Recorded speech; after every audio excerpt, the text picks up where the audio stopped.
अच्छा जी, आज हम एसिड और बेस के कंसेप्ट्स को डिस्कस करेंगे। यानी हम समझेंगे कि कौन सी सब्सटेंस एसिड्स होते हैं और कौन सी सब्सटेंस बेस। तो एसिड और बेस को डिफाइन करने के लिए मुख्तलिफ केमिस्ट ने, मुख्तलिफ साइंटिस्ट ने अपने हिसाब से डिफिनेशन दिए। पहला जो साइंटिस्ट हैं जिसने एसिड और बेस को डिफाइन किया, उसे हम कहते हैं जी अरहेनस। और उसी कंसेप्ट को हम लोग Arrhenius concept of acid and base कहते हैं।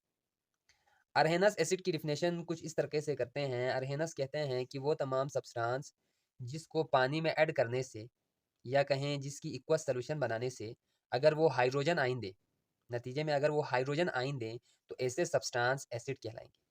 मिसाल के तौर पर मैंने एक सब्सटेंस लिया, हाइड्रोक्लोरिक एसिड HCl। मैंने इसको जब पानी के अंदर जब मैंने इसको ऐड किया, यानी जब मैंने इसका इक्वस सॉल्यूशन बनाया, तो ये अपने आयंस में डिवाइड हो गया, अपने आयंस में बढ़ गया। यानी ये कन्वर्ट हो गया H पॉजिटिव और Cl निगेटिव। तो इस HCl ने पानी में ऐड करने से H पॉजिटिव आयन दिया है, इसीलिए हम इसे अरहेनस एसिड कहते हैं। यानी अरहेनस के मुताबिक ये HCl एसिड होगा। क्यों? क्योंकि इसने पानी में ऐड होने से, पानी में ऐड करने से इसने H पॉजिटिव आयन दिया।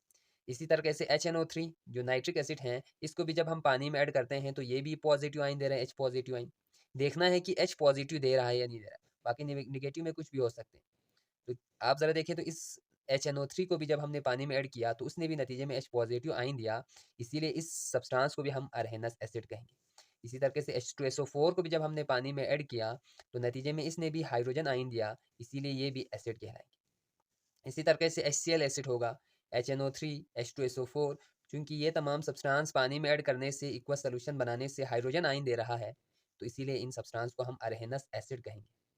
जबकि अरहेनस बेस क्या होते हैं? अरहेनस कहते हैं वो तमाम सब्सटेंस जिसको पानी में ऐड करने से अगर वो OH निगेटिव आयन दे दें, हाइड्रो ऑक्साइड आयन दे दें, तो ऐसे सब्सटेंस को हम लोग बेस कहते हैं। यानी the substance that give OH negative ion in water और इन एक्वस सॉल्यूशन, दो substance are called base according to Arrhenius. For example, जब मैंने सोडियम हाइड्रोक्साइड लिया, पानी में ऐड किया, नतीजे में देखिए OH निगेटिव आयन दे रहा है।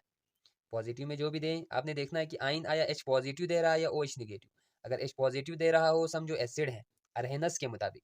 अगर OH निगेटिव आयन दे रहे हों पानी में ऐड करने से, तो उस सब्सटेंस को हम लोग बेस कहेंगे। कौन सा बेस जी? अरहेनस बेस।